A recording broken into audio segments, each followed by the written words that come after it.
Aloha and welcome to the Just Transition Hawaii Coalition's Candidate Forums. My name is Dyson Chi and my co-moderator is Dre Shin.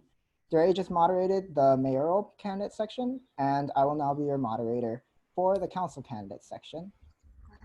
The Just Transition Hawaii Coalition is a post-partisan organization. We support a livable planet by prioritizing the urgent economic, environmental, and social needs of Hawaii's own local communities over corporate profits. We'd also like to share this announcement from the League of Women Voters Hawaii County, a nonpartisan political organization. Please give vote by mail's first year its maximum chance.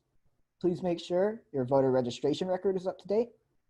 Ballots will be sent out 18 days prior to the election and can be mailed, or voters may visit any voter service center or drop boxes. Locations can be found at elections.hawaii.gov.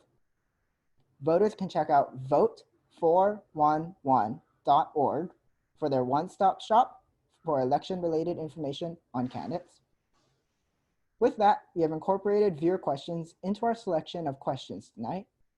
For those who signed up for this forum and your question was not asked and you would like to ask further questions, we will email you contact information for all the candidates so that you may reach out directly to them. Candidates, thank you so much for providing an opportunity for the public to learn about you. During this difficult period of COVID-19, that has made campaigning almost impossible. All right, for the council candidates, there will be 6 rounds of open-ended questions, the first 2 of which have been sent to you in advance. You will have 2 minutes to respond to your question. When you have 20 seconds left, you will hear a voice, Dre's voice, that says 20 seconds. After time is up, you will be muted. We encourage you to begin closing your thoughts at the 20-second warning. And you do not have to use up the entire 2 minutes. If you have extra time, we will be able to go over additional questions. There will also be a series of 6 yes and no questions, and you will have up to 15 seconds to say either yes or no for these questions. You will also be given time at the end of the forum for a 1 minute, 30 seconds closing statement. Now, we are excited to introduce our candidates for the Honolulu City Council, and we'll list this both by the number of district they're running for, and we'll actually be going down by their first names. So Naomi Hanohano is a current member of Honolulu's Neighborhood Commission Office with a total of 21 years experience working for the state. She's lived in Nanakuli since 1978 and is currently in Princess Kanahu Homestead with her daughter and husband. She is running for Council District 1, which encompasses the west side of Oahu. Alan Kekoa Texeira comes from a family with more than 3 generations, deeply rooted in windward Oahu. He is a passionate community leader with more than 12 years of experience serving in public service as the former Chief of Staff to Senate Majority Leader Kalani English, and as the ongoing Deputy Chief of Staff to City Council Chair Ikaika Anderson. He is running for Council District 3, which encompasses the east side. Kalani is a native son of Mandado and lives there with his family. His actions and community service showcases the type of leadership needed in Council District 3, east side. Phil Munley is an experienced attorney who has advocated for humanitarian covenants on the international stage and served as the Deputy Corporation Counsel for former Mayor Frank Fossey. Born and raised in Hawaii, Philmond is a graduate of the University of San Francisco School of Law and has been a public interest advocate since 1994. He is running for Council District 5, which encompasses central Honolulu. Jacob Aki lives in Kapalama, Oahu, and currently serves as the Chief of Staff to Senator J. Kalani English. He attended Kalihikai Elementary before graduating from the Kamehameha Schools in 2013. Jacob received a BA in Hawaiian Studies from the University of Hawaii at Manoa and an MA in Political Management from the George Washington University. He is running for Council District 7, which runs from Makalapa to Iwalei. Radiant Cordero is a candidate for City Council District 7 from Makalapa to Iwalei, a community she has dedicated her career of service to as a nonprofit professional, a journalist in radio and newspaper, and in local government in both the state legislature and city council, and is an avid volunteer and advocate with many groups serving her community. Ryan Mandado is the Chief Academic Officer of Dreamhouse Eva Beach Public Charter School and was the former Special Education Department Head of Hawaii's largest public high school, Campbell High School. He is active in the city's neighborhood board system and was the former chairman of the Kalihi Palama Board. Born and raised in Kalihi, Ryan is a school leader, teacher, and community advocate. He is running for Council District 7, which, once again, runs from Makalapa to Iwilei. And last but not least, Will Espero has a 19-year record as a public servant with 3 years as a state representative and 16 years as a state senator. Born to a military family, Will has resided in Hawaii for nearly 40 years and produces films in his spare time. He is running for Council District 9, which spans from Eva to Miulani. With that, let's move into our questions. So the first question, which is our one of two of advanced open-ended questions, is what is your vision for Oahu, given the converging realities of COVID-19, the abrupt economic downturn, civil unrest, and climate change? And this question will first go to Naomi, Hanohano.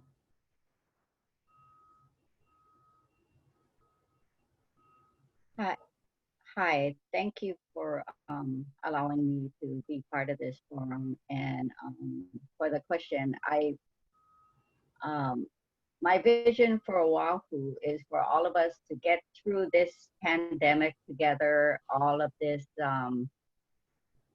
you know, the way everyone is just helping everybody out, you know, in the food distribution in any way they can, you know, it's the Hawaiian style and aloha and sharing. So yeah, going forward, I think we all need to get together, come together and just have the aloha spirit. And in a few months or maybe a year or so, we'll all be back to normal. Well, not normal, the new normal.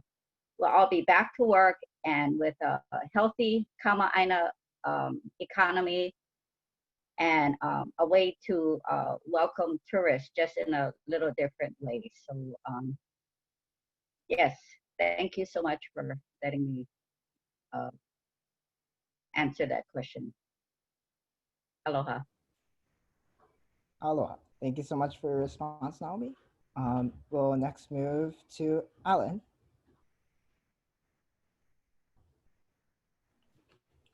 Hello, everyone. Thank you so much for the opportunity. As I'm Alan Kekoa, Texeira, City Council candidate for Honolulu District 3. My vision for Oahu would be a more resilient and efficient county. Resilience in that we are prepared for and can effectively respond to any type of future natural disasters, whether it be a health pandemic, climate change. Sorry, something just popped up on my screen. I can't get rid of it. Climate change. Right now, the council committee, the Honolulu City Council created a new council committee for economic assistance and revitalization. We're looking at how to use $387 million in CARES Act money to get out. Part of that money could be used to build testing infrastructure now that we can use not only for COVID, but for future epidemics. There's a household hardship relief fund that was created. We can expand on that. I also feel that we should create some sort of economic assistance fund. We have a hurricane relief fund, a rainy day fund. We need this type of fund where our residents can be able to utilize, that our residents can utilize in times of need. But the biggest thing we need to be resilient for is our economic diversity. As problematic as the epidemic has been, this allows us the opportunity to diversify our economy, whatever it may be. But that is one of the biggest resilience changes we need. And as far as making the government more efficient, by making a more efficient government, we can improve service and response for our residents.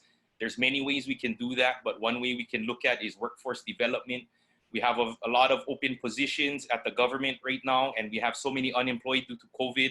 We should look at some type of workforce development to get them prepared for those positions. But not only that, in times of need, we have an additional manpower resource we can tap into. With a county better prepared, we can provide better service and response time to our residents, as well as additional manpower should we need. Thank you. Mahalo for your response, Alan. Kalani, you're next. Aloha mai kako. I just wanted to say mahalo nui for allowing me the opportunity to be over here, sharing some mana'o. That's it. We're trying to do our best, running and trying to help our community. What I see is what's going on inside the communities that we've been servicing is just so many people lining up for food. They need to be fed. We need to work on top of that. We're looking at food sustainability and security. We need to help out our farmers so that they can get their products out at a good rate so that they're not going underneath. And then in turn, help make sure that our local economy within each community is providing those foodstuffs for the community that's involved. We also need to look at, I'm not the only one that was affected by COVID. I got furloughed from Hawaiian Airlines. And, just that alone has been a huge change in how I've been living my life. I've been living my life very meagerly, and I believe I'm not the only one.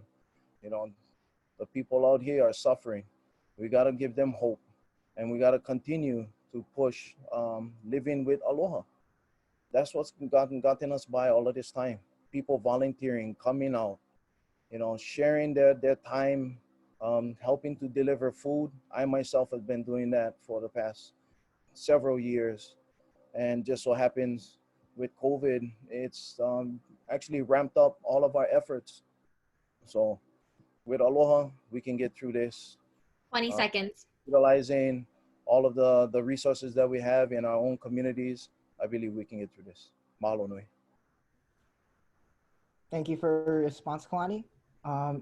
Philman, you're next. And just to reiterate the question, what is your vision for Oahu, given the converging realities of COVID-19, the abrupt economic downturn, civil unrest, and climate change? Hi, thanks for the opportunity to appear on this program. I am Philman Lee. I am the candidate for District Number 5 from Manoa and Pololo. I have been, my vision for Honolulu is that I would like to see the preservation and the protection of the culture, traditions, the lifestyle, and the aloha spirit of the people of Hawaii that is unique only here in Hawaii, where there is a close bond and caring that we have for one another that we don't see in the other states of the United States.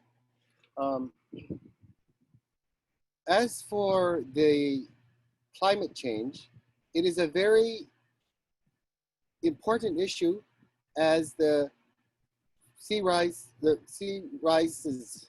In my district, there was a huge controversy regarding the Alawai flood mitigation project, which affected us all the way, that would affect us all the way up in Manoa and Pololo, all the way up the mountains to create catchments for overflow water that would go down to the Waikiki Alawai Canal. So 20 seconds. Okay. I would like to see a more vibrant and economy with diversified agriculture and more high-tech industries. Thank you very much. Thank you for your response, Philman. Next, we have Jacob. So take it away, Jacob. Thank you for the question. I think what this COVID-19 pandemic has highlighted is that we have an opportunity.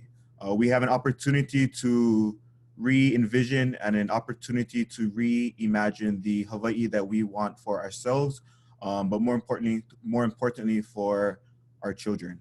What the pandemic has highlighted is that we have a need to improve government operations. We have a need to improve government and technology infrastructure.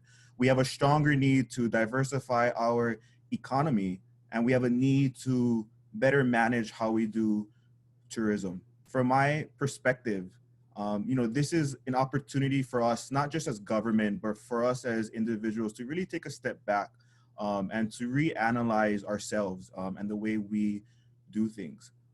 What this pandemic has highlighted is that tourism, although it's the pillar of our economy, we have to diversify into other fields that are more resilient. I think we have an opportunity to expand on agriculture, an opportunity to lessen our dependency on outside resources for food and other needs. So for me, really, my vision is us making the future that we want for ourselves, because it's very rare that we have an opportunity to pretty much hit the reset button.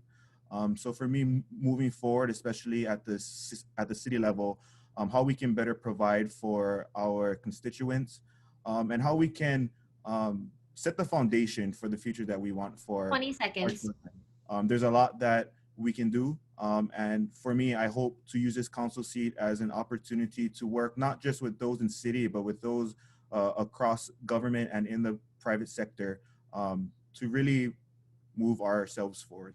Mahalo nui. Mahalo, Jacob. Next, Radiant. Aloha everyone, I'm Radiant Cordero, and I want to thank everyone at Just Transition Hawaii for this opportunity to speak with you all about our candidacy. So for the question on what our vision is for COVID-19 and response to the COVID-19 recovery is that we need to recognize our goals, that we make sure that they are for and of the people, and we need to build on that. And so the goals that I want to focus on for this response is what many people have been afraid of, and it is keeping a roof above their heads. So of course, tenants are fearing eviction, landlords are fearing bankruptcy, and when we are responding to COVID-19, the housing issue is even more highlighted as a public health issue. So we have to ensure that we have to have habitable housing to make that possible. And while we had measures to respond to COVID-19 and it was adequate during that time, we have to make sure that we plan for and rebuild for a safer, healthier, and more equitable future. So I envision a local economy recovery package that will put housing first and for housing for all. So as a council member, I will work together with our state legislature, but also our courts, our housing counselors to establish a comprehensive renter diversion program and to allow for programs to help finance and keep tenants in stable housing. Thank you. Thank you, Radiant. Next is Ryan. Hi, everyone. My name is Ryan Mandado. I'm a current school leader, teacher, community advocate, and former chairman of the Kalima Neighborhood Board. I want to thank those who are on here. I know it's late and we've all been working for a long time, but these are my thoughts about what can we do to build a more equitable Oahu. My vision for Oahu is really focused on how do we get those furthest from opportunity, the opportunities in order to live and thrive in our community. A lot of conversation is focused on how do we get back to normal, but for the people in District 7, normal was not for us. We had people working multiple jobs trying to live and sustain. We have a high houseless community rate. We have COFA migrants who cannot get the specific services they deserve. And so I'm running because I'm running for those who are furthest from opportunity, those who cannot even vote. These are immigrant populations, these are COFA migrants, these are houseless individuals, and most of them operate and use city operations in my community, and they don't have a voice in specific policies that are going to benefit them. With the issues in regards to the George Floyd protest and a lot of the issues that we see in regards to police brutality, Kalihi, where I was born and raised, is not immune to issues related to police violence. 2 years ago, there was a man that was shot in front of Dillingham Foodland 11 times by police officers. And in that exact same year, there was a guy who was shot at my apartment because of illegal gambling rooms. And in these two 20 incidents seconds. of violence, we didn't have a leader that stood up and advocated for community. So my vision for the future of Oahu is a future that is safe and a future that is equitable for our people most furthest from opportunity. Thank you very much. Thank you, Ryan. And next, Will.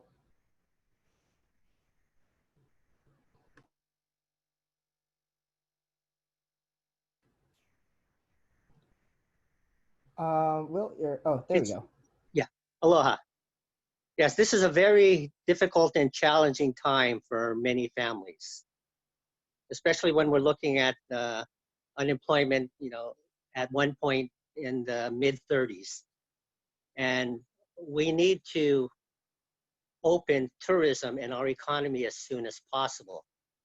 But the dilemma, of course, is what's happening on the mainland, the potential of a spike, and the need to protect our citizens, our elderly, our youth. It's a very delicate balance that our government leaders are currently working on. And it's going to be controversial, whatever they decide, because you're going to have some people saying, let's open up, and you're going to have many people saying, let's be cautious and wait. But I see a post-COVID era as a time where tourism will still be strong, along with military spending and construction. But as everyone said, we have to begin diversifying our economy. And 3 areas I'm looking at include farming, agriculture, gardening, alternative energy, and culture and the arts. And we need food security. We need food sustainability. I think everyone agrees on that. We need to get our youth interested in farming. We have thousands and thousands of fallow agricultural land that is available. So we need to provide incentives, low-cost loans, many ways to get people interested in farming. 20 seconds. Oh, wow, that was fast. But there's so many areas, but diversifying our economy is key, getting our people working, and construction, especially affordable housing and housing for ending homelessness. There are many opportunities that we'll have to work on, and I wish I had more time. Thank you. Hello. With that, we're going to move on to the next question, which is, if elected, what 3 steps would you take to put the city and county of Honolulu on a firmer financial footing? And this time we're going to start with Alan.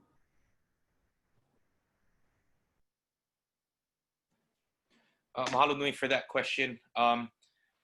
First of all, the city and county of Honolulu actually enjoys very good financial footing. The city and county of Honolulu has a AA+ bond rating, which is something that we need to preserve, as that keeps all of our debt service costs down. That would be our first step. Secondly, we can look at the fundamental way we do government operations.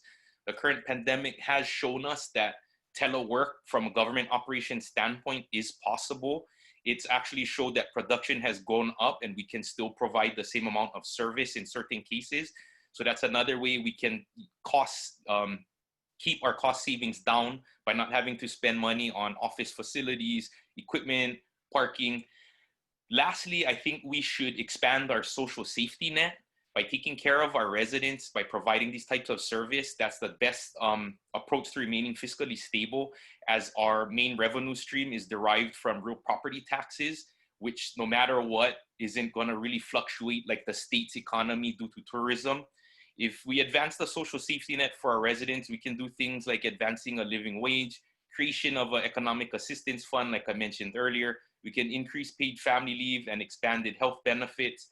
Additionally, I think we should expand COVID testing now so that our local families are protected during the reopening process and from future epidemics. So basically, keeping our bond rating, preserving our bond rating, looking at how we fundamentally do business to incorporate telework, as well as expanding our social safety net will keep our county fiscally stable and increase the livelihood of our residents at the same time. Mahalo nui. Thanks. Mahalo. And next is Kalani.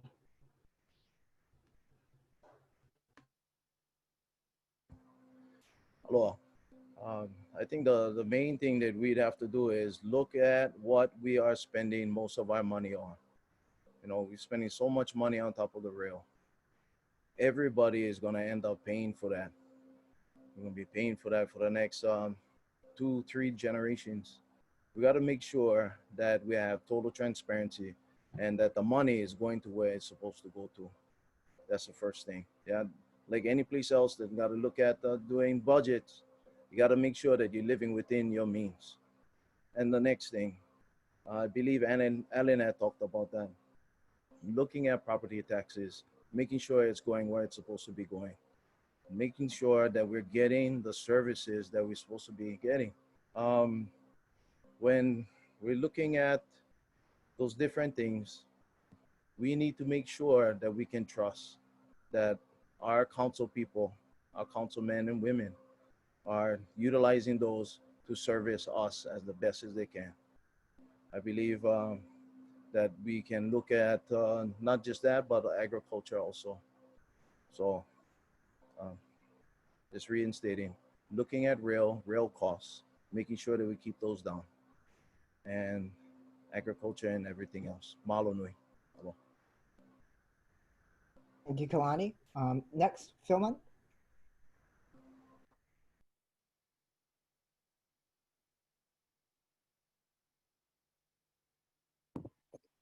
Hello, hi. I'm Philman Lee for Council District 5. First of all, the basis of taxes for the funding our city services is really property taxes. And so the Council of Property Tax advises the mayor and the council members recommendations of how to manage the taxes. And so we need to take a look at their recommendations. However, the biggest factors in the property tax is one, the rate that was set by the city council and mayor, but also the evaluation or the valuation of the property. Now, traditionally, the evaluation has been lower, but now it's been going higher and higher, and it's putting a severe burden on many taxpayers, such as senior citizens. So we need to take a very close look at the exemptions and the exceptions to property tax, such as for senior citizens or long-time residents, like 20 years resident, owner-occupant. Maybe these people should have a tax, but others may not be justified, such as 20 seconds. preservations. So we need to take a good look at the sources as well as the uses of our taxes. We need to develop government efficiency, especially in the rail. The rail is the biggest loss of money from due to mismanagement. And I think. Thank you for your response, Philman. Next, Jacob, and right before I go in, I'll reiterate the question. So, if elected, what 3 steps would you take to put the city and county of Honolulu on a firmer financial footing? Thank you for the question. You know, I think one of the first things that we would have to do, and it's something that the council has already done, is to really look internally across the various county departments, is to figure out where we can cut some of the extra fat from, is where can we reduce expenditures to help us save. Because what this COVID-19 pandemic has shown is that even though the county is on firm footing, you know, some of the revenue coming from TAT and even property taxes is going to decrease. So there's some monies that we're going to have to make up. So really taking a close look at how we can cut some of our expenditures to make up for those losses. Secondly, you know, the county gets about $102 million every year from the federal government in terms of grants. So really looking at how we can better leverage some of those federal funds coming down to the county levels, you know, to provide for some of our shortfalls. I think, you know, is working closely with the congressional delegation, especially during this time, to see where our pots of monies that we can get from the federal government. And I think the third one, and one that I think is something that the county has been doing for a while, is trying to figure out if there's additional revenue sources. I think this is something that's important, especially now, to figure out how we can get more sources of funding to cover city expenses. You know, so really working closely with the legislature to see if there are 20 revenue seconds. sources that we can pull from. Some of the topics that I've been talking to with some of our legislators is, you know, legalizing marijuana. You know, that would provide a large amount of revenue. So there are definitely things that we can explore. Thank you, Jacob. And next, Radia. Aloha. So if elected, the three steps that I would take to move forward for the city and county of Honolulu on a firmer financial footing is to first dive deep into our budget and budgeting process, which we just adopted. You know, I've had the opportunity to work on our city budget, and if elected, I will be able to really work with the rest of my colleagues to further analyze where we can be even more efficient with our spending, whether it be through merging related programs or services, or reappropriating positions and prioritizing areas that is needed for our recovery, for our economy to recover. And really taking just a hard look at our current property taxes and seeing what opportunities or current revenues that can either be updated, and also where we can find ways to partner with either the state and federal government, but also our local nonprofits to really help put money back into our hardworking residents and neighbors. And one way to look towards revenue enhancement is the vacant home tax. And these are homes that are not yet on the housing market, and they are often owned by out-of-state investors. 20 seconds. Thank you. On a vacant home tax. Number two would be to diversify our economy through green energy and green jobs, especially supporting our local agriculture to be more resilient, but also supporting our local companies that rely on outside economies. Also to make. Thank you for your answer, Radiant. Next, Ryan. Thank you. When I think about this question, it's really interesting because I'm thinking about who is this question for? Are we talking about the average worker? Are we talking about rich people? Are we talking about houseless people on the street? Or just overall, what is the role that the city and county needs to play in regards to providing money and revenue resources to fund those furthest from opportunity? And so when I think about this question, I'm thinking about how can we develop different revenue sources to ensure that we diversify our economy, just like what everyone says, but in specific industries that are going to benefit the people and the working people in Hawaii.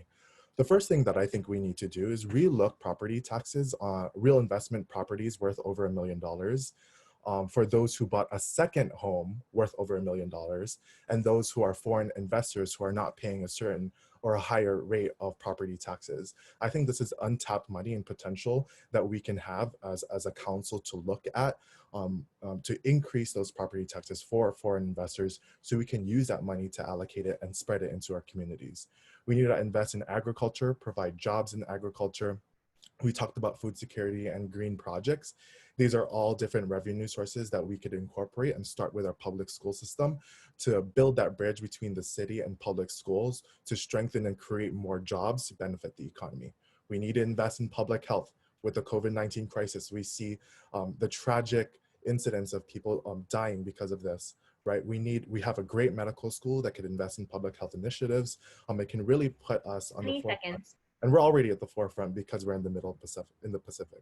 And lastly, we need to invest in our current workforce, get the shovel-ready projects underway, and so we can start getting people working. And as a strong union supporter, this is what I truly believe in. Thank you. Thank you for your answer, Ryan. Will, you're next. Thank you. Yes, Alan mentioned about our bond rating, and that's critical for the city and county of Honolulu. And with the COVID-19 now, we need to make certain that our bond rating is not hurt or it's going to need some assistance. But understanding the budget, looking at expenses, looking at projections is key to get a full understanding and being on a sound financial standing as well. Plus, I would like to talk with the government agencies and people within the government to see how we can become more efficient and be a better city and county of Honolulu, and speak with the Chamber of Commerce's and businesses out there on what do you need the city and county to do to get businesses open and get people working. Getting individuals working is going to be key for the first 6 to 12 months of a council. And finally, I want to look at the construction projects currently within the city and county of Honolulu, because those are directly within our control.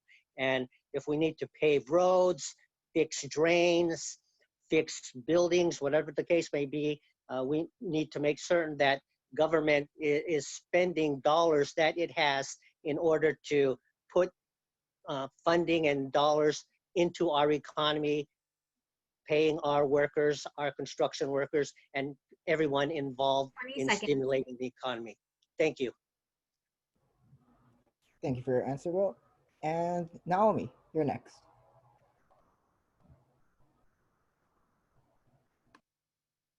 Yes, thank you so much. I so agree with everything everyone said.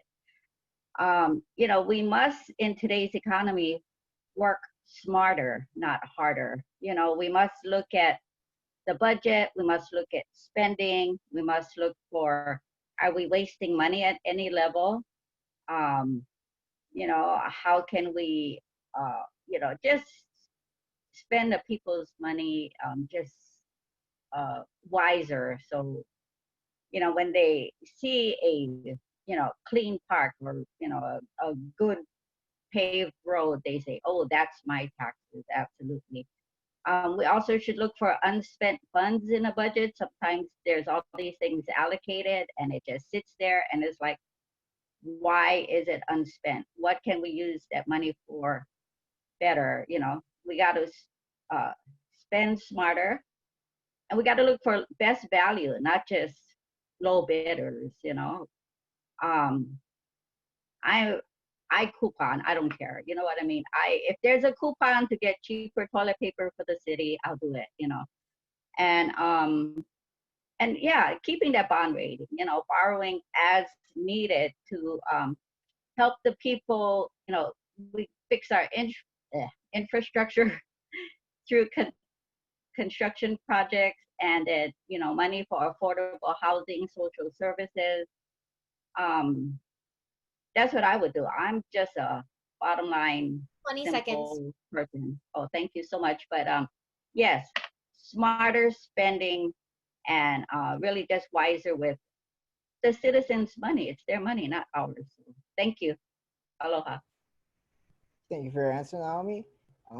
And with that, we're done with the advanced open-ended questions. Now we're going to move into the next round of open-ended questions, which were not sent to you. And so the first of these questions, you'll still have 2 minutes to answer these, and Ray will also continue to give you the 20-second warning.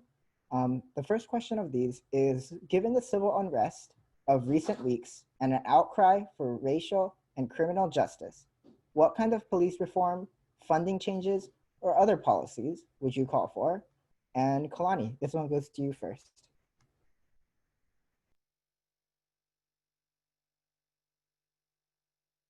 Oh, Kalani, I believe you're muted.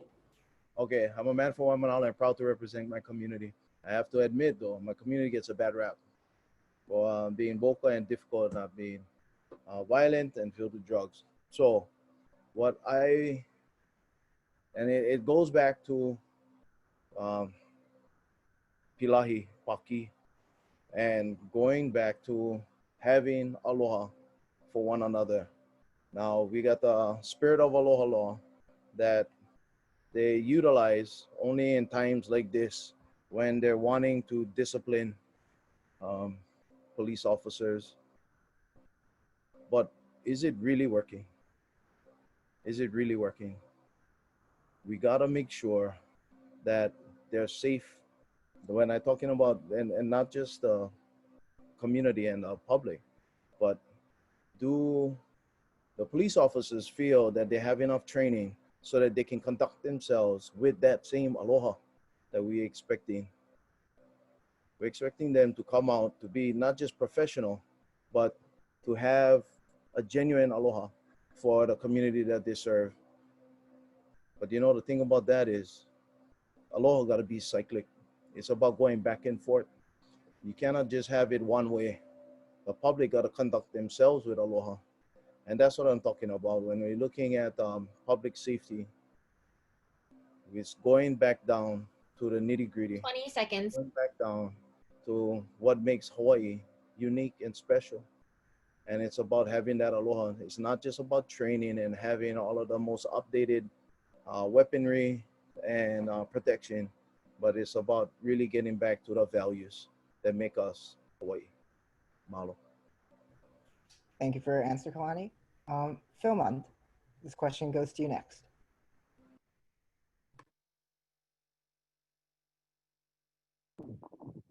Hi, I'm Philman Lee, Council District 5 candidate. I have the privilege to work as a deputy corporation counsel for the city, and I was assigned, I was the attorney for the police department, and I was the attorney for the police commission, both. And with my experience, I worked with the chief and the police commission daily on all the issues that they face daily. And I think that there should be a major reform. The major reform I think that should be implemented is that policemen in Hawaii is one of the few in America who are not licensed, like let's say a teacher or other professions. So they can misbehave, there's no standard, and then if they're fired, all they do is go to the, like work for the state sheriff's department or works for the state harbors division as a police officer, and there's no accountability. So the first thing we have to do is implement a police licensing mechanism where they have to be tested, and they also have to have a certain level of integrity and free of infractions of the law and ethic violations. So we have to uphold these and keep them accountable by having, and they don't, then they're going to lose their license, but it goes on a record so that seconds. they will have, that record will follow them throughout their career. So we don't have policemen on the force that great misconduct in other jurisdictions and then come to Hawaii and join our force. So that I feel is that licensing is the key to upgrade our police department. Thank you. Thank you, Philman, for your answer. Jacob, you're next. Thanks. You know, I think it's very important for us here in Hawaii to recognize what's going on the continent to really help us put to perspective what's going on. You know, for me, I think here in Hawaii, we're very fortunate that we don't have the widespread police violence as seen in other states, but it doesn't mean that there's things that we can't improve on. I really commend the Honolulu Police Department and Chief Ballard for announcing this week that they're going to take a review of the various submission techniques that their officers are allowed to do. I think that's really good, and I think it's something that should be done. I also think that it's important for us to ensure, though, that our police department has funding. I'm friends with many police officers, and they share that on the, for example, on the West Side, there were only 18 police officers on call for a shift, while there were over 150 calls for services. I think that shows that our police department has been severely underfunded, but I'm very glad that in the most recent budget that the city council is working to ensure that our police officers have the resources needed, because they are the ones who are on the front lines protecting our families each and every day. But given the widespread protest that has been going on, I believe that protest sparks legislative action, and I'm very happy to 20 see seconds. that the state legislature is considering a House bill that looks to hold police officers accountable. So I think this protest has sparked a lot of good action, and we should keep moving forward. Thank you. Mahalo for your answer, Jacob. Next is Radiant, and I'll reiterate the question. Given the civil unrest of recent weeks and an outcry for racial and criminal justice, what kind of police reform, funding changes, or other policies would you call for? Go ahead, Radiant. Thank you, Dyson. So when I think about everything that has happened in the past few weeks and the answers, the answers that we must seek are with our community. So reimagining our public safety, when we talk about starting anew, that we are going to take the time to engage the public to talk about what are the ways that they feel unsafe and what it would take for them to be safe. And also we have to look at the roots of the issues that we are having our police officers respond to, and about whether officers respond to, and about whether we should be investing in our officers to be responding to such situations. And I would like to work might social workers or others, especially trained in crisis intervention, prove a better fit along with our officers to be responding with our officers. But of course, in our budget at the City Council, I would work to increase implicit bias training. They go through a lot of training as it is, and it is training from bias training, but also every aspect that they respond to. So we have to look back at the roots of the issues that they're responding to. And I also want to directly engage the people in our working class neighborhoods who most need the police to work with for them, but not against them. And while we engage our community, we are allowing for these communities which are directly affected by the conduct and credibility of HPD. We have seen partnerships of HPD along with our community flourish through our community policing. And I have also seen that as a Neighborhood Security Watch member. Mahalo for your answer, Radiant. Next is Ryan. Thank you, Dyson.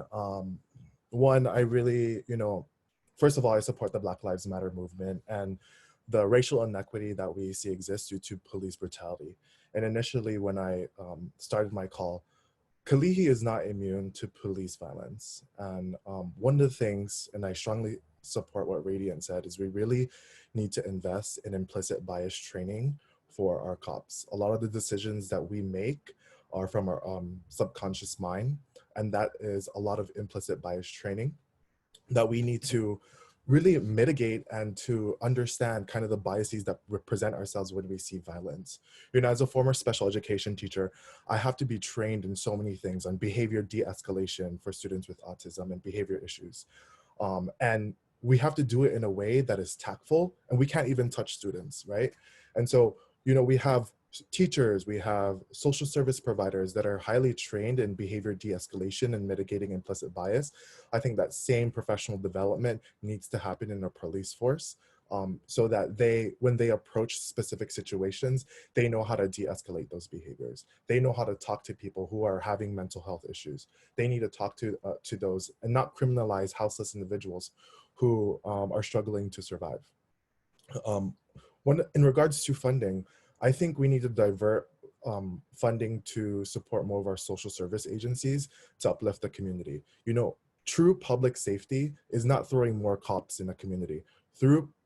True public safety is throwing more resources into social service agencies so that people get on their feet and can get out of poverty. And that is something that I strongly believe in. And I believe that if we continue to elevate our individual people, that we're gonna need less cops, and that we're going to 20 seconds. really thrive in that environment. And also I want to build partnerships with police officers to ensure that we make their job easier and have them advocate for what they need. Thank you. Mahalo, Ryan. Next, Will.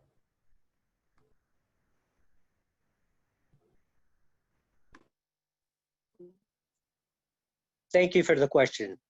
I was the Senate chairman of the Public Safety, Intergovernmental, and Military Affairs Committee for about 9 years.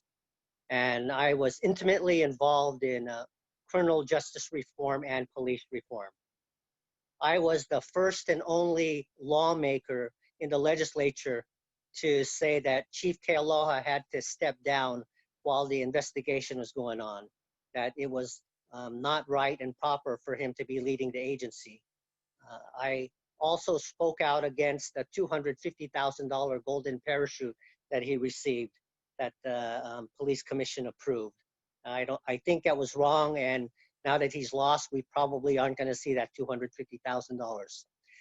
And while he was a chief, I was able to work with the chief to have him change the policy regarding police officers and drinking alcohol.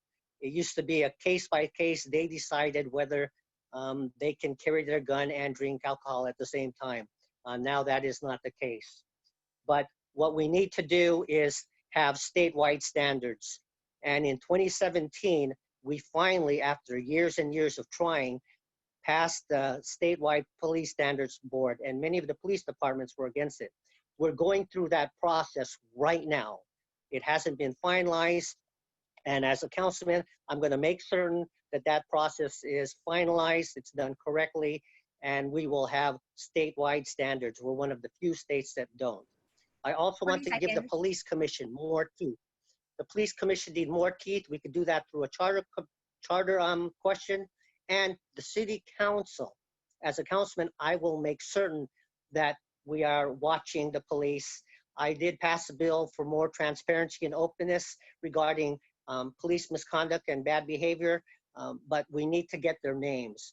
We don't have the names. We have to work with SHOPO, the unions, to make certain we have changes. If not. Thank you for your answer, Will. Next, Naomi. Thank you so much for that question. And, I just thank God every day that I live in a beautiful place, with so much aloha. Like Kalama said, aloha works both ways. And we showed the world that we were able to protest peacefully and lovingly and, black, white, brown, all of the above, all together. Jacob spoke about District 8, which is Council District 1, and the officers are assigned from everything from Makua to Eva Beach. So it's a tough district, and honestly, I feel like, well, in my case, they might consider a District 9, which would just take care of the leeward coast, but that's to be seen. But the bottom line is, I feel that we need to use our resources again wisely, but we need to take care of our officers. If we take care of our officers, make sure they're fully staffed, make sure they have everything they need, to do their job, So when they're out in a public and if something happens, they have everything they need, you know. So we need to take care of them so they can take care of us. You know, I know they have, you know, counselors on staff, and, you know, we need to ask them, what can we do for you to help you do your job better? You know, so you're just ready to get out there every 20 day seconds. and serve the public. Oh, thank you so much. Sorry about that. So yeah, that's the bottom line, you know, and I totally admire every police officer. I know it's tough, tough, tough to be an officer because my office is across from HPD recruiting. Of the hundreds of guys that go to take the test, not too many get through. So they are the best of the best. Thank you for your answer, Naomi. And Alan. Aloha. First of all, we just have to admit Honolulu Police Department is one of the best trained in the nation. One of the reasons why we cannot fill all the vacancies is a lot of them are poached by other states because our training is so high. The other thing we must remember is we're very fortunate here in Hawaii that we didn't have those types of events on the states because we're a melting pot with so many diverse cultures and we can all get along, like what Kalani said with Aloha. But I really think we need to look at how HPD interacts with the community or people in general. I think if we were to expand programs like the body cams that we started but never really completed, I think if we had that type of accountability with HPD when they're dealing with the general public, that would provide accountability that they wouldn't be able to do those types of things anymore. We also need to, I agree with Senator Espero, put more teeth in the police commission. We need to give a better route for the public to set grievances against HPD. Right now, it's a very convoluted process where you have to go through the police commission and the actual action rate is very low on against HPD. I think if we gave them a process where it was it was simple, where they wouldn't have to worry about police reprisal and they could report what happened and allow through charter commission or amendment or whatnot to give the commission more teeth to pursue these types of events, I think the likelihood of that type of event occurring here would go substantially down. That's all I have to say about that. Thanks. Mahalo for a concise answer, Alan. So with that, we're going to move on to the second question, which is, oftentimes special interest groups influence policy decisions more than community members and nonprofit organizations. For you, what is the ideal role of special interest groups and lobbying in county government? And Philman, this one goes to you first. Sorry, what was the question? Oh, sure. Oftentimes, special interest groups influence policy decisions more than community members and nonprofit organizations. For you, what is the ideal role of special interest groups and lobbying in county government? Oh, thank you very much, Phil Midley, for candidate for District 5. As you know, the saying in Honolulu is, you have to pay to play.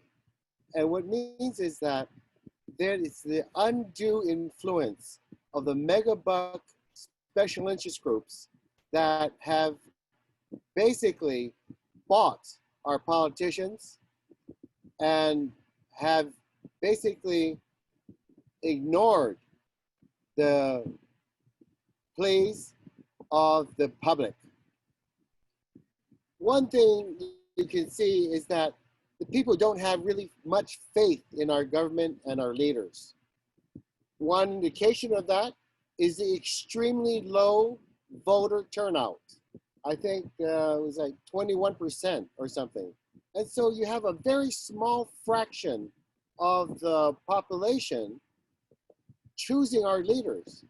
But when you have Supreme Court cases like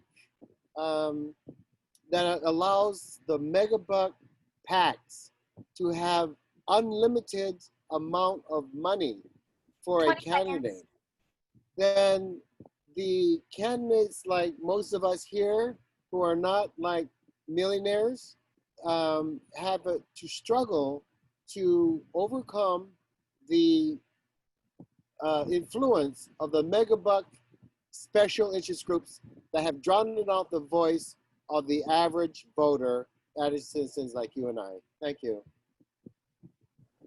Mahalo, Philman. Jacob, you're next. Sorry, can you repeat the question again? Of course. Oftentimes, special interest groups influence policy decisions more than community members and nonprofit organizations. For you, what is the ideal role of special interest groups and lobbying in county government? Sure. I think for me, if I do have the opportunity to serve on the council, is that everyone's voices is equal.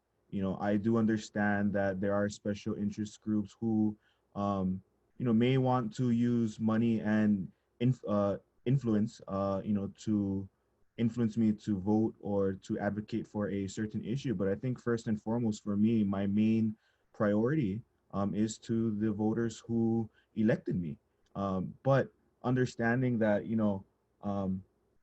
especially as candidates, it's very unfortunate that, to have a shot that you have to raise a certain amount of money. And for me as a candidate, I've made sure that whether you gave me $25, whether you gave me $2,000, that as a member of the city council, I'm not a rubber stamp. I won't vote the way you want me to vote just because you gave me money. Is that I am an independent thinker, and that I will consult with both sides. And I think that's something that every elected official needs to understand and value, is that we need to make the decisions that are the best for our community, and that we deserve to hear the voices of those who may not have voices. And that's why for me, as a candidate, I announced my race in April 2019, and I walked over 5,000 doors across the district to ensure that I talked to every single resident, every single neighbor, to 20 listen seconds. to their issue, to listen to their concerns, and if I get elected to the council, to make sure that their voices are heard.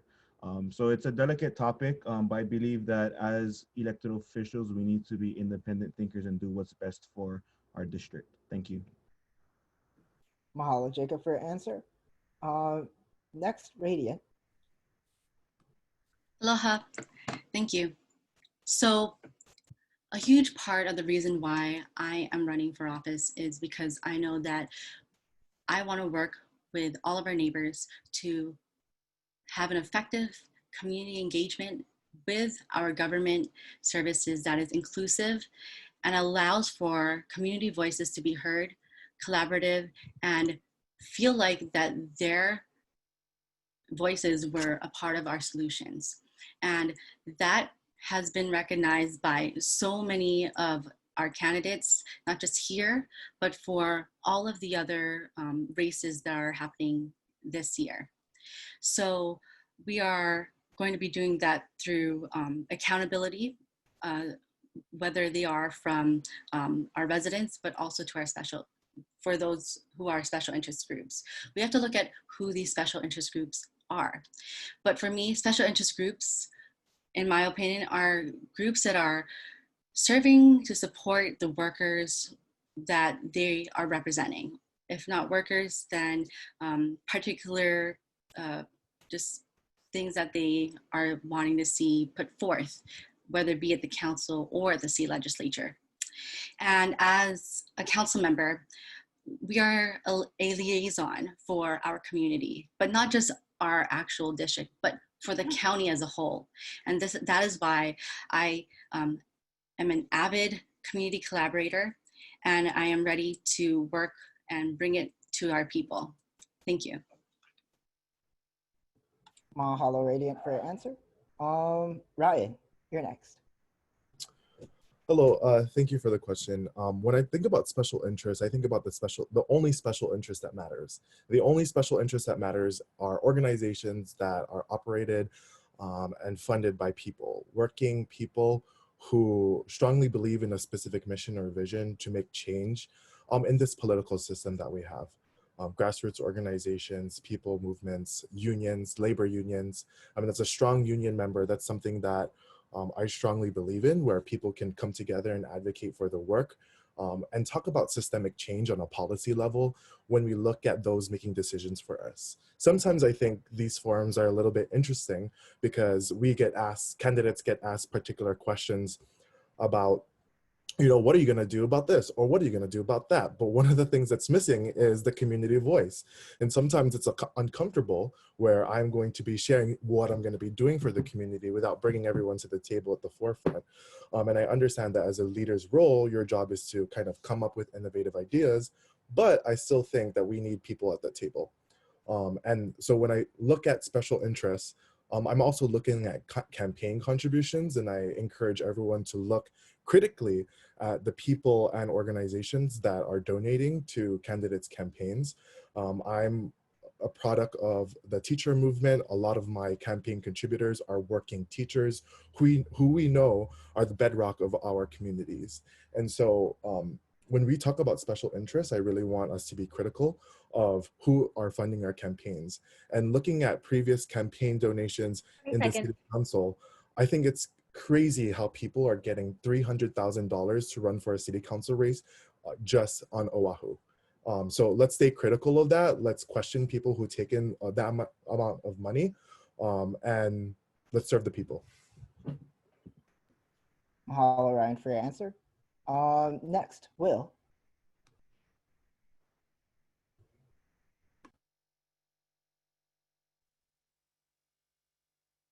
If I'm elected and honored to be a councilman, my top special interest will be the working men and women of our state and county, their families, their children, our retirees, and our elderly. That is the #1 special interest that I will be working for, to make certain that we have affordable housing, safe neighborhoods, jobs, employment opportunities, parks, and transportation solutions for the working men and women who go every day to make certain that our economy is strong and that they're able to take care of their families. Yes, there are other special interests. And as government leaders, we deal with everyone. And it doesn't matter whether they're environmentalists or developers or businessmen or the AARP or people that have disabilities, whatever the case may be. Everyone is important in our society. We don't undervalue anybody here. We respect our diversity. But from my perspective, the #1 special interest are the working men and women of our state. And I will do everything I can to make certain that the quality of life for our families is comfortable. And, campaign donations have nothing to do with how I will vote. 20 seconds.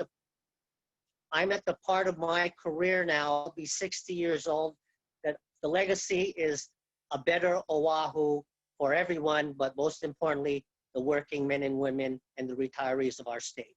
Thank you. Thank you, Will. Next, Naomi. Hi, thank you so much for this question.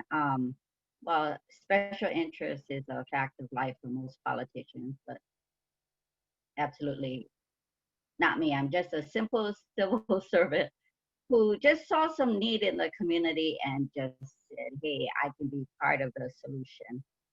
I would totally respect the community's input because they have to live with it. I have to live with it. It's that Hawaiian of that kako. It's all of us together have to live in this community, have to live in this, not have to, but who lives in this community, who has the honor of living, in Hawaii on Oahu. And, if the community decides they want something, I have to, be part of the unity of our community. I have to live with my decision, and I have to look everyone in the eye, after the decision is made. So it's a cockhole thing. I'm not only making a decision for myself, my family, my grandchildren. I'm making a decision for all of us based on what is the best. And if the community feels very strongly about it, then I will just be the best council member I can be. So thank you. Mahalo for your answer, Naomi. Next, Alan. Aloha, thank you for the question. As far as the role of special interest groups in my office, they're one side of the issue. As a council member looking at policy, we're going to have to weigh every decision and look at it from both sides. Our main priority, of course, is always going to be our constituency, but special interest groups, they just provide you that alternate side. At the legislature, we cannot operate in a vacuum. We have to understand all sides to be able to make efficient policy. So a special interest groups is one side of that policy. That's not our priority. That's not what we look at. That's one voice contributing to the issue at hand. At our office, we have an open door policy. We are available to anyone for comment or questions. And that's basically what you need to do as a council member. Special interest groups play, but we need to hear what they say, but we don't have to listen to what they want. That's why we're elected. We represent our constituency, and first and foremost, that's what we need to take into account to benefit our community and our island first. Special interest groups are just one side of the coin. Thank you. Mahalo, Alan, for your answer. And Kalani. Well, that's funny you should ask that. I started to run for city council because I had wanted to make sure that the voice of the people was being heard at the other level, at the city level. You know, what I saw as a community advocate and leader was that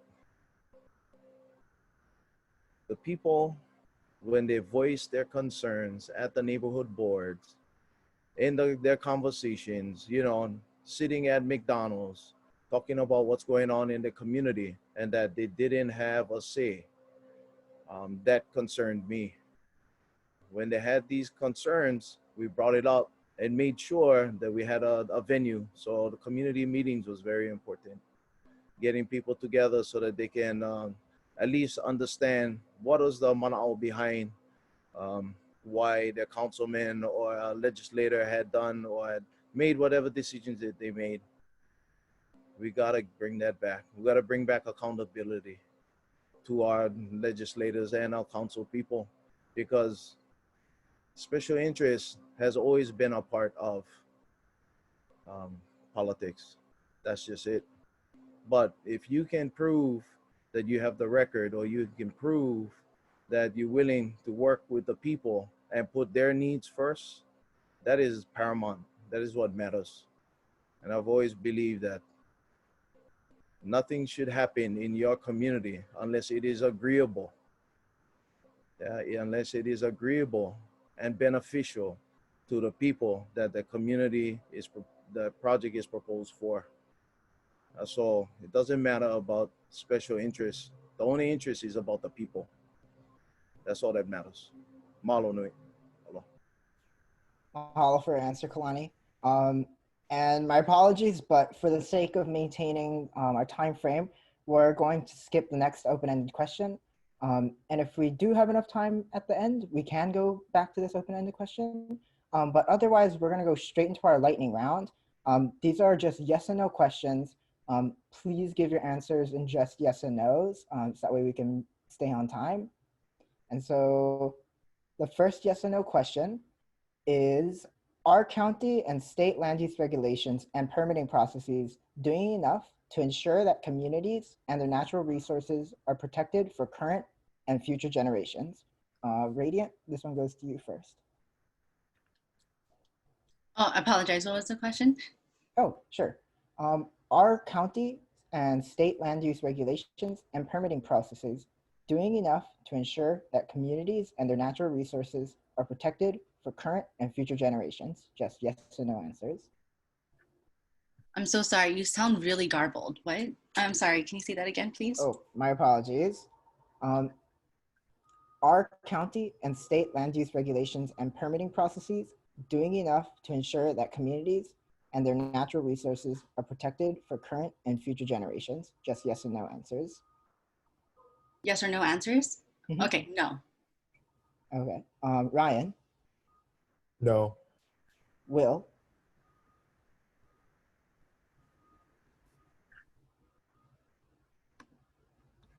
No. okay. Naomi,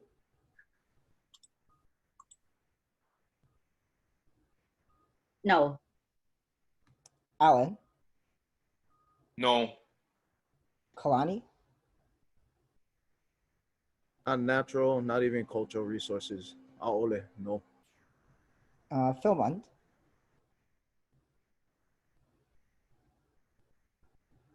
No. and Jacob. No. Wow, united on that answer. Thank you for your unanimous answer. The next question is, would you support a visitor tax with the funds going towards combating the climate crisis? And Ryan, this one goes to you first. Yes. Will,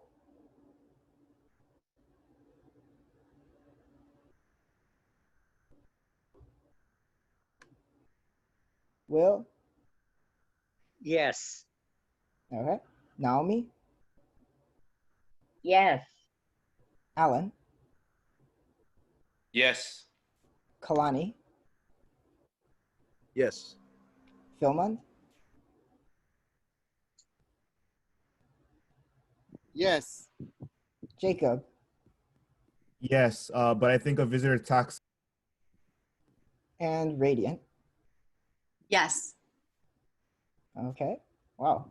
Unanimous answers back to back. Okay. Wow, voters are gonna have a hard time choosing between all of you.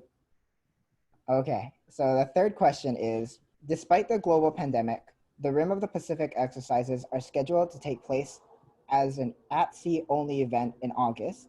Yet, troops have already been caught breaking quarantine on Oahu. Given the elevated rates of COVID-19 in the Navy and the risk to military personnel and the local community, would you support a call to cancel RIMPAC this year? Will, this goes to you first. Yes. Naomi,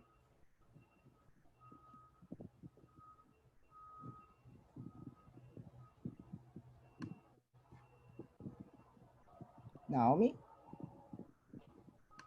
Yes. Alan, Yes.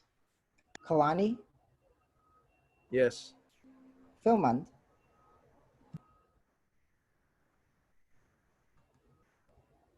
No. Jacob, Yes. Radiant, Yes. and Ryan. Yes. Okay. And then the fourth one is Hawaii has the largest unemployment rate in any state, and people can no longer pay mortgages or rent. Additionally, homelessness is a growing crisis on our island. Does every person in Hawaii deserve housing, even if they cannot pay for it? And this goes to you first, Naomi. Oh goodness. Housing. That's a tough one. Yes. Okay. Alan, Yes. Kalani, Yes. Philmond, Yes. Jacob, Yes. Radiant, Yes. Ryan, Yes. and Will. Yes. Yes. Okay. And question 5, this is the second to last question. Do you support suing coal, oil, and gas corporations for Hawaii's expenses in preparing for and adapting to the climate crisis? And Alan, this one goes to you first. Yes. Kalani, Yes. Philmond,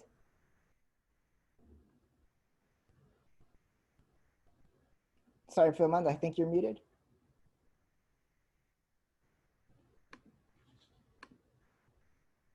Yes. Jacob, Yes. Radiant, Yes. Ryan, Yes. Will, Yes. and Naomi. Yes.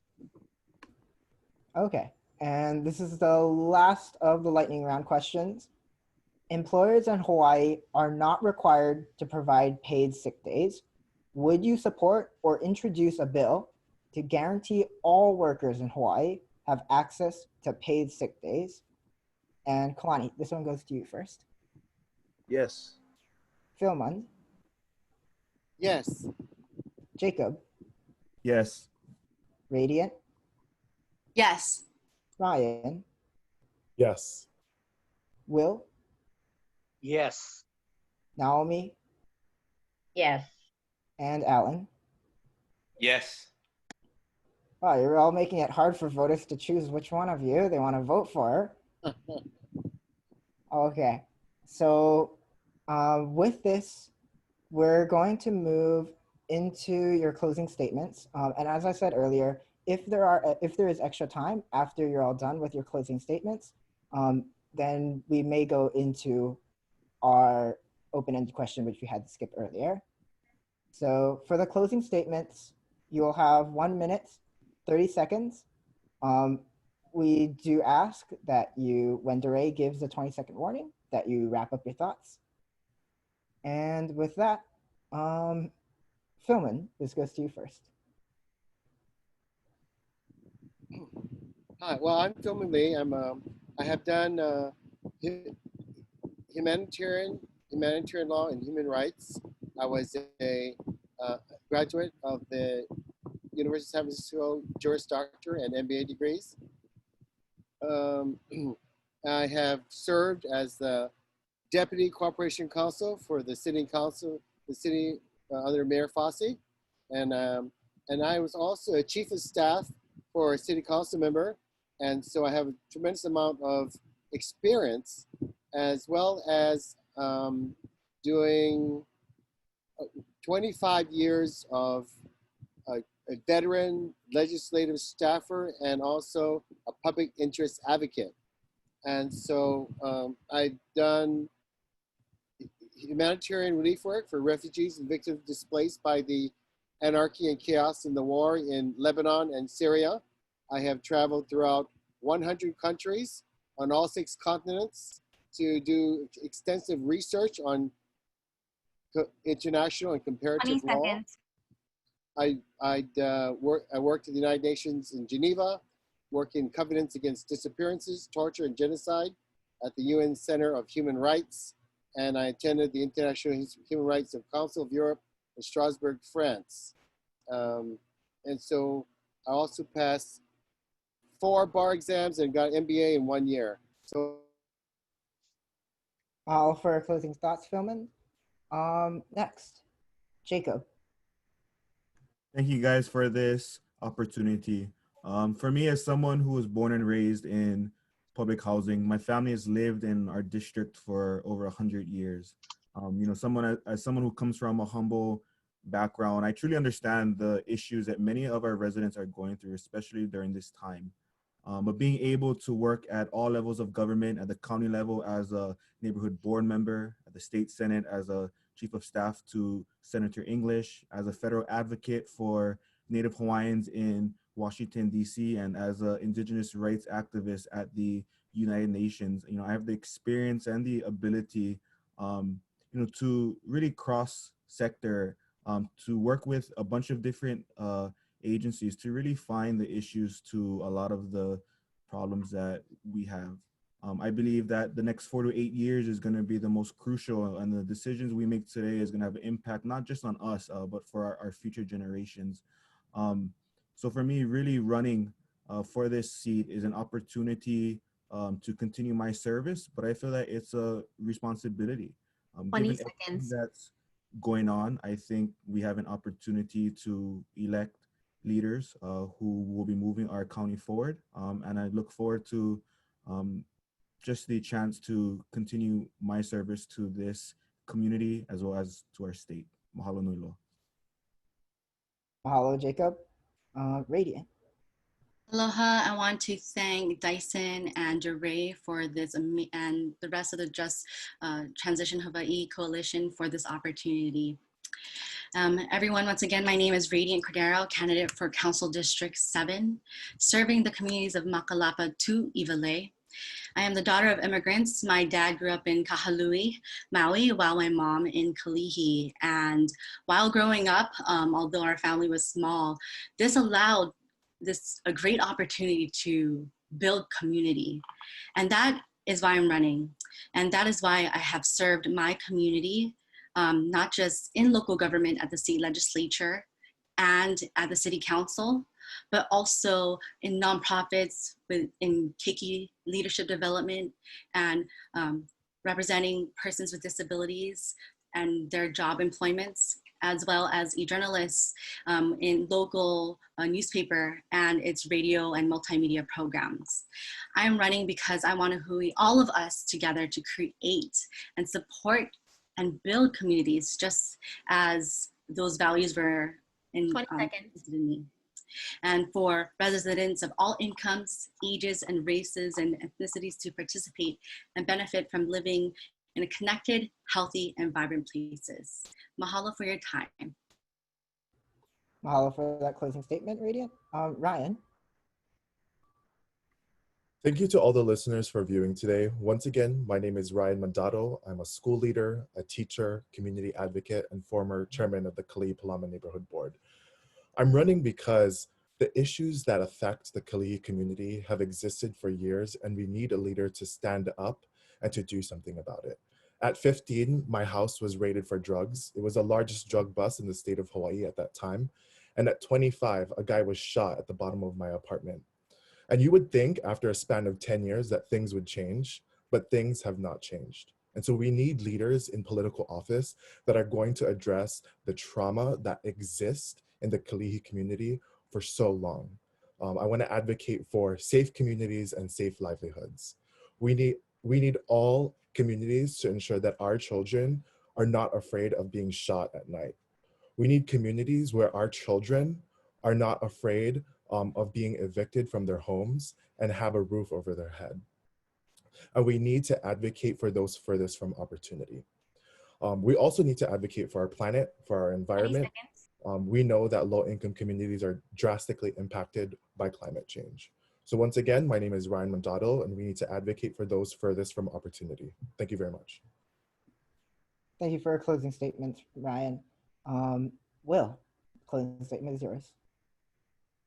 Thank you, Just Transition Hawaii, for this forum. I'm Will Espero, running for City Council District 9.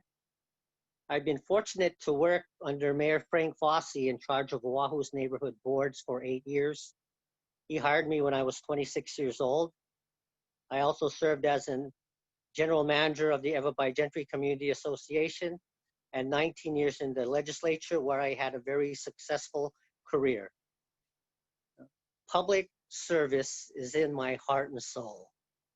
And now I want to give back because the city and county has many complex and challenging issues, and experience is going to be very important in dealing with these problems. Having someone with experience, knowledge, know-how, history will help in solving our problems. And I ask you, anyone watching, to please visit willespero.com to learn more about my candidacy. But we can change the world together for the better. And we can make a sustainable Hawaii for ourselves, for our future generations. So get out to vote. It's a mail election. And tell all your friends and relatives that they need to be active, engaged, and involved, because it's all about your future, our future together. Thank you. Mahalo, Will, and for the closing statement. And it just as a reminder to everyone, it is a mail-in election. Next, Naomi. Yes, thank you so much for giving me the opportunity to participate in this forum. I'm just a simple civil servant. I've been a neighborhood assistant covering the EVA and Waianae boards for the last year and a half. I know the issues. This is a very challenging district, absolutely. I'm part of the city. Right now, I feel I'm part of the solution. I know the city well, how it works, and I just never thought I would run for office, but I said, hey, why not? Let's just give it a shot, see what happens. I'm solution oriented. I'm very fiscally responsible, and I really do care about the community. Well, it's not about me, it's about us. It's that kako thing. And I just want to bring what I can to the table to help the entire island get together. I do other boards, and homelessness is not an exclusive D1 problem. It's all over the island. So what can 20 we seconds. do together to solve the island's problem? So thank you. Thank you so much for allowing me to be here. Mahalo, Naomi. Alan. Once again, I'd like to thank everyone for this opportunity. Thank you very much. I'm running for office basically to help my community. As a lifelong resident of Windward, Oahu, and dedicated public servant, my work experience provides me a unique perspective and understanding of the people, the problems, and the processes to fix them, to fix the issues that our residents face every day. Throughout the last 12 years, I've lived and breathed my role as a public servant, dedicated to Windward, Oahu. I've built strong relationships within our community to enact policy that benefits our residents first. Over the years, being able to work with the community as in my capacity as the Deputy Chief of Staff for the incumbent District Council member, it enables me to bring a tremendous amount of departmental and charitable services to our district, as well as prioritize CIP funding. This unique synergy that I have with the community, the government, and the private sector allows me to accomplish many of these collaborative projects. This election is extremely important in 2020, with 5 new council members coming in. Together, we can shape the future of Honolulu for years to come, and I hope you can support me in this endeavor. Mahalo nui once again. Aloha. Thank you, Alan, for those closing remarks. And last but not least, Kalani. Aloha kako. I'm Kalani Kalima, native son of Waimanalo. I gotten involved because I believe I could make a difference. You see, as a certified teacher, that is the reason why we get into teaching. We try to role model for our students our expectations, and we love it when they end up getting that light bulb moment. And that's exactly what happened when we ended up having to deal with the destruction and desecration that happened at Hunananiho, Sherwood Forest. You guys may have known about that. You guys may have heard about that. And so my type of community service and advocacy and leadership comes from direct action. I find out what is the issue, and I take it to those that have the authority to make a difference, and we hold them accountable. That's how we do it. Yeah, Lau Lima, all of us getting together and holding them accountable.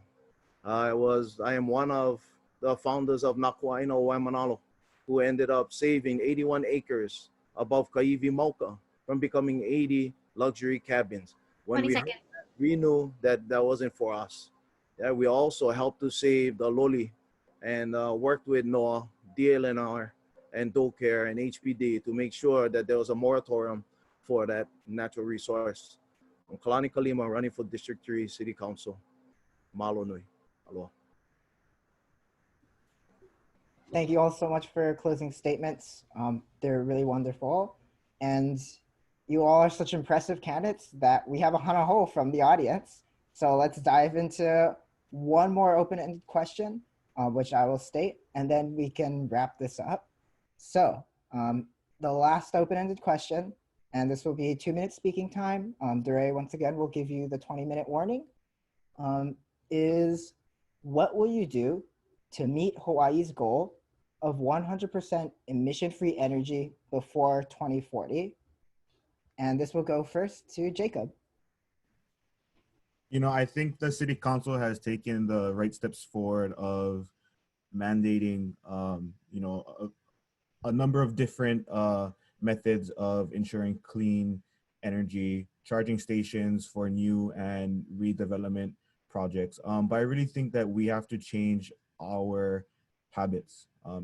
Here in Hawaii, we depend largely on outside resources for our sustenance. And I believe moving forward, and especially in with this COVID-19 pandemic, we really have to analyze our habits. And I think that we have an opportunity now to do so. But I think it's going to take everybody. Government can input various different policies, but if people aren't going to change their habits, we're not going to see the energy goals that we want. So I think together as a community, we all can play a role in analyzing our usage. And hopefully, we do it not for us, but for our keiki and for the future generations to come, to ensure that they too have the opportunity to grow up in the Hawaii that we call home.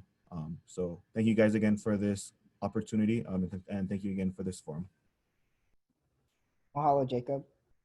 Radiant goes to you next. Thank you, Dyson. The reality is there isn't a single city department or a single Oahu resident that climate change doesn't impact. And a lot of us have mentioned how climate change has impacted our own neighborhoods. And relating to transportation and reaching those goals, I have dedicated a lot of my time on the working at the city council and on the city budgets to advocate for and work on and help defend expanding the Office of Climate Change, Sustainability and Resiliency, and also just about 3 or 4 years ago, really working on providing tens of millions of dollars to really start the electrification of transportation, not just for our city buses and handy vans, but especially for our motor pool, and increasing the infrastructure that is needed to support that, not just for our city or state, but for all of our residents to utilize. And as we move toward electric, as well as I also want to work towards business education for more initiatives like Bill 40, which I want to thank you, Dyson, as well as Jure, for your amazing advocacy, working on it with the rest of my, starting from a draft. I didn't think that this one draft would move forward as much as it did. And, it's an important element for our climate and environment to preserve and protect not just for ours, but for our future. So I look forward to more historic wins, not just on this council, but for future legislators and legislative branches towards our sustainability goals. Thank you for your time. Mahalo, Radiant. Ryan, I pass the question to you. Thank you, Dyson. I think we need radical shifts in terms of our behavior in regards to how we approach the climate and also the planet.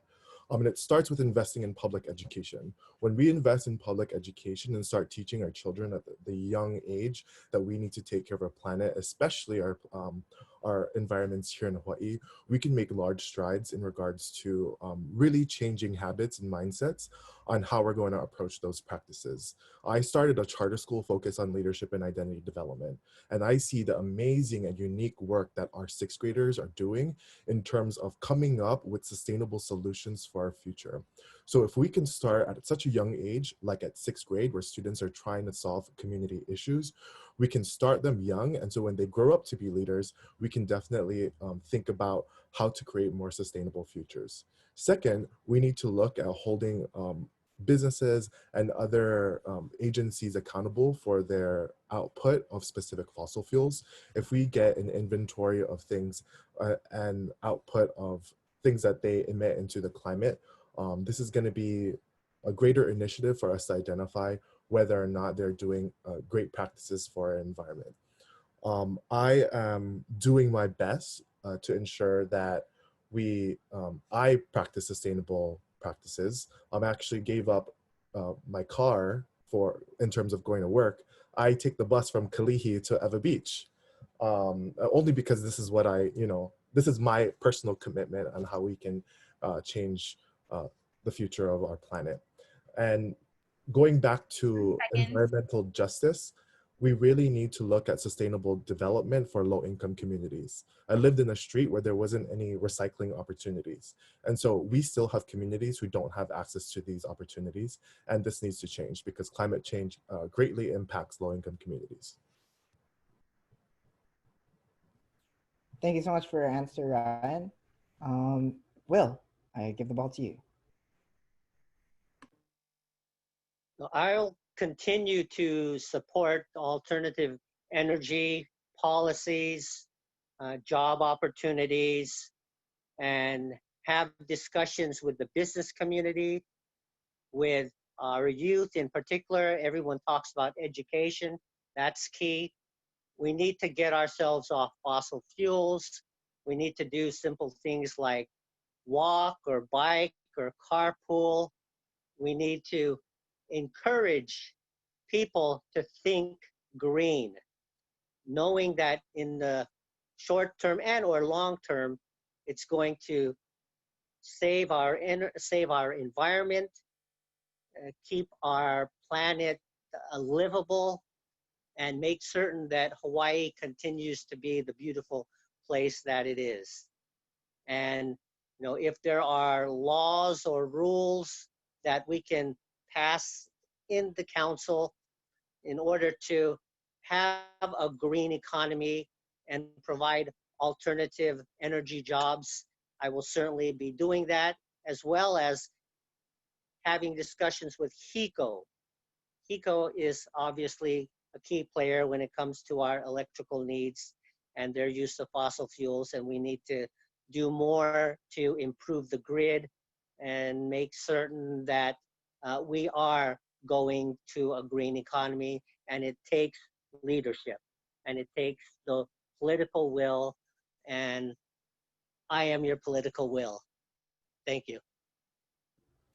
Thank you so much, Will. And Naomi. Well, this question is right up my alley, actually. I'm a big believer in green energy. My home, I have PV panels. I drive an electric car. I have a tankless water heater. I totally believe in planting more trees. It seems like the earth knows how to take care of herself. So we just help her out with some trees. I believe that's a good thing. I absolutely am concerned with climate change. Of course, I live in Nanakuli, so Farrington Highway is adversely affected. If the sea level rise, we'll have more flooding, we'll have more debris and problems on the roads. So yes, I'm absolutely pro green energy. My grandchildren know that, grandma don't do, paper plates and things like that, So sustainability, resiliency, and green energy is absolutely important for me. So thank you. Thank you so much for your answer, Naomi. Alan, it's yours next, and I'll just reiterate the question one more time. So what will you do to meet Hawaii's goal of 100% emission-free energy before 2045? Take it away, Alan. So basically, Bill 25, 2019 was enacted this year. That was in conjunction with the Honolulu City Office of Climate Change, Sustainability, and Resiliency. What that bill does is it adopts the state energy conservation code. So it's changing the code on how to conserve energy for the government and new projects. It was a good start, but I think we can do more. We would also need to transition our buses and our handy vans into an electric fleet. Some steps have been made in the 2019 budget to buy some fleet of electric vehicles, but we can do more. We also would have to expand our rooftop solar availability for our residents. If we could simplify the DPP process for that and improve our electrical grid to handle renewable energy, that's what we would need to do to become emission free. The big problem that we don't like to discuss is anytime you're generating electricity on Oahu, you're burning fossil fuels. So that's something we have to consider when you say zero emission. I mean, that's something we're really going to have to take into account, change the entire infrastructure of our electrical grids to handle these types of renewable energies. We can also consider alternative energy sources like H-power. We're contractually obligated to burn a certain amount of trash that we don't even use, that we don't even meet. We can look at creative ways to increase these types of materials that we can burn to eliminate landfill use, burn more, and create more energy. But like I said, the total 100 mission is difficult to accomplish, but can be done with creative thinking. Thanks. Mahalo for your answer, Alan. And we'll move to the second to last person, Kalani. Aloha, everybody. So tonight we got to share a little bit of our own mana'o, and I have one, he moku he wa'a, he wa'a he moku. Yeah, what it talks about is the canoe being an island, the island being a canoe. And if you understand that concept, you'll understand that all of our resources, our natural resources, is finite. We know we got to live with the Jones Act and everything else coming inside, whether that's goods, resources, anything that needs to be utilized in order to create the electricity that we use. But we got to look at ourselves. We got to be able to role model our own expectations out there. Yeah, I'm a son of a father that made us recycle, reuse, reduce. That is where it has to come into yourself, and you got to be able to exude that. So recycle, reuse, reduce. I was lucky to have taken my students over to the Tour de Trash a while ago, and we got to visit all of the different places. One was in Kapaa Quarry, where they was utilizing green mulch in order to make fertilizers, how they was utilizing all of the sludge from Oahu's biggest or largest sewage plant, and what they was using that for, and H-power and everything else. Yeah, so if we utilize more Kanaka Maoli concept of taking care of the Ahupua will in turn take care of us. Yeah, we got to work in conjunction with the Aina. That's the bottom line. This is all we got. We're islanders. If we don't look at that, we can have the best policies and the best ideas in the books. But if we have no means of enacting that, then it is all for naught. Yeah, so let's look at how our kupuna had survived all of these millennia by utilizing the ahupua concept and kipuka concept. Mahalo. Mahalo for your answer, Kalani. And last but not least, Philman, the question is yours. Aloha Kako, Philman Lee for District 5. I think it's laudable that the state does have the goal of 100% energy efficiency in the year 2045. And I think we have to maximize various methods of renewable energy. 1, wind. 2, solar from the sun. 3, ocean, waves, tides, currents, and temperature differences of the ocean surface need to be converted into energy. Hydroelectric, flowing from streams or waterfalls or dams, can also be harnessed. And on the Big Island, you also have geothermal, heat from the earth that can be converted to energy, renewable energy. And of course, here in Oahu, you have bioenergy, where you can convert organic or animal materials and such municipal waste products into energy, like we're doing in H-power, and reduce the amount of landfills. I think in the bio energy, we need to also, like, we could use sugar cane or leaves, branches, wood chips, paper, or even manure to be processed into electricity. Out there in the Eva, they have a 20 wastewater. The seconds. city has a wastewater plant there, and there they are converting sewage into gas, like natural usable gas for energy. So these are the kinds of projects I feel that we need to promote and expand on to reach our goal of becoming 100%. Mahalo for your answer, Philman. And with that, candidates, thank you all so much for spending your night here. As a reminder to everyone, Naomi Hanohano is running for Council District 1, which encompasses the west side. Kekoa Texeira is running for Council District 3, which encompasses the east side. Kalani is also running for Council District 3, east side. Philman Lee is running for Council District 5, which encompasses central Honolulu. Jacob Aki is running for Council District 7, which runs from Makalapa to Iwalei. Radiant Cordero is also running for Council District 7, from Makalapa to Iwalei.